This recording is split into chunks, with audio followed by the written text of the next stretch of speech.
these violent delights. We'll put a pin in that and come back to it. I think really to start this right, we need to go back about 25 years to 1993. Jurassic Park, the blockbuster movie based on the book of the same name by Michael Crichton, is released. And over the years following, because I was only 10 at the time, so I wouldn't have had these kind of thoughts then, but I developed a belief that Michael Crichton must have had some bad history with theme parks. But this was a long time coming. In fact, 20 years coming. We need to go back to 1973 to really cement it, when Yul Brynner, Richard Benjamin, and of course, Thanos and Cable's dad, James Brolin, came together in Westworld. Now, doing research on this, I actually found out that it all came from Disneyland, specifically the Pirates of the Caribbean ride. I suppose the initial idea was, what if the pirates, who are just animatronically controlled to do the same loop of narrative, you know, just harmless pillaging, family-friendly pillaging, if such a thing exists, you know, what if they went crazy and attacked the guests and killed them? What would that be like? And of course, you know, that fermented over the years, and I do actually vaguely remember hearing this somewhere, that Jurassic Park turned into more of what if the pirates ate the guests, which is a bit weird. But, you know, it worked. It was a great film and great book. But I'm so glad that we didn't just get Pirate World. I think it would have been too on the nose. You know, he went, well, what's something else that had a lawless element to it? The Wild West. Let's do that then. But he didn't just stop there. As we see from the wonderful introductory publicity video for Delos, which I thought was a great way of introducing us to the world. You know, we see that there's actually Medieval World, which, yeah, didn't have a standard legal system that we know today, so that works. And Roman World, which, again, you know, it had a legal system of sorts, but it was still very different. But I think the draw of Roman World was a lot different based on this woman's response. What is the one thing that stands out in your mind about Roman World? Oh, well, I think it would be the man. So yeah, 3 guesses to what Roman World's known for. Good old family-friendly fun, honest. Let's quickly move on to our introduction to our protagonists, really, or our main protagonist being, of course, Peter. But John is just as important, and I think I'm not probably alone in this, in drawing a parallel between Logan and William. You know, Logan is a harsher and more unkind and brutal version of John. You know, John, whilst being an old hand and enjoying like things, you know, a little more off the beaten track, he's still got a good nature, whereas I think Logan is borderline irredeemable, and I don't like to bandy that term around. I like to believe that almost everyone is. And like I say, William and Peter are like the new people, the naive. What do I do? How do I approach the world? Do I have the holster with the straps on the leg? You know, and all this. You know, how does this work? And just trying to be nice. And they also both obviously have an upcoming marriage. I think that isn't accidental. Of course, as far as we know, Peter didn't become very jaded over the years and go into someone completely different, but we'll get to that in due course. But not in this video, we'll leave that. But there are a few interesting differences, and I will cover more differences down the line. But I think some of the big ones do need to be sort of looked at. One being the hands, of course. We learn that the hands give them away. They haven't perfected it yet. Because remember, these are more robotic than, I guess, like Fallout 4's synths. They're not sort of created in that same way, which again is also a reference to the Vitruvian Man, but you know, these are created like robots and they haven't got the hands right yet. Of course, that would have ruined a big reveal in theory for the series, so you know, it's good that they showed how technology had advanced. Likewise with the guns, you know, here they detect whether you're human or not by body temperature and simply will not fire if you're not a robot. The failsafe seems to be that they just won't fire if they run out of battery or whatever, as we see towards the end. Whereas, of course, in the series, they seem to fire, but they don't wound, or at least they don't penetrate the skin.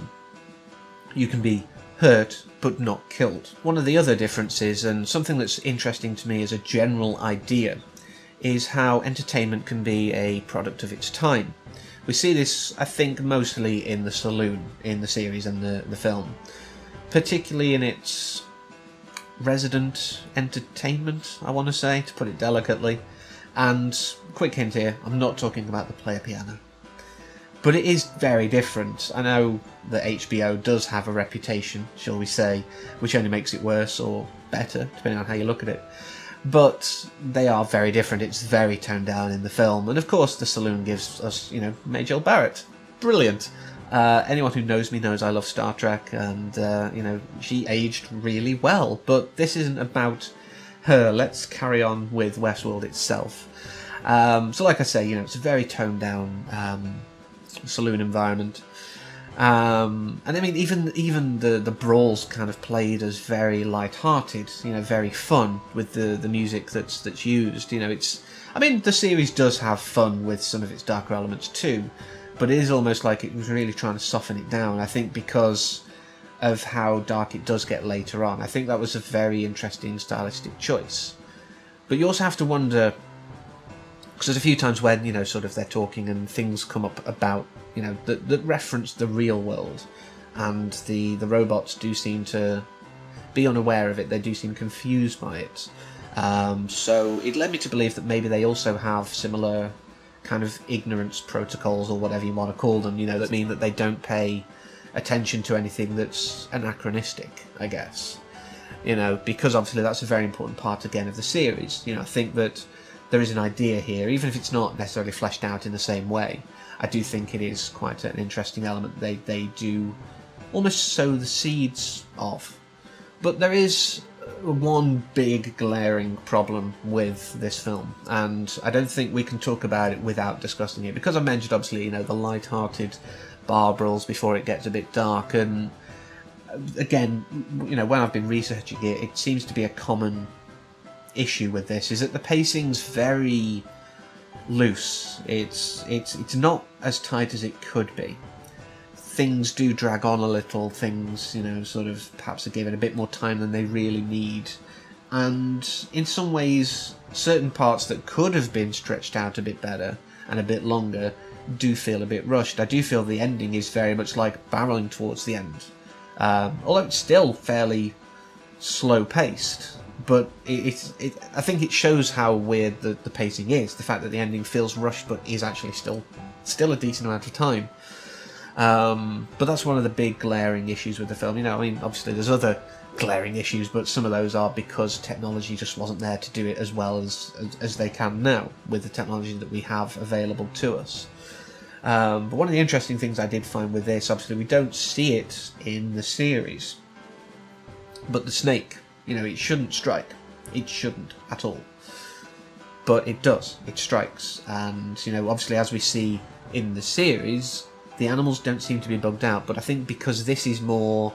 I think they're looking more at, like, the hardware failing than the software failing. That's the impression I get. Maybe it's both. Whereas, of course, in the series, it is kind of like the software, or the wetware, if you will, that's actually causing the problem.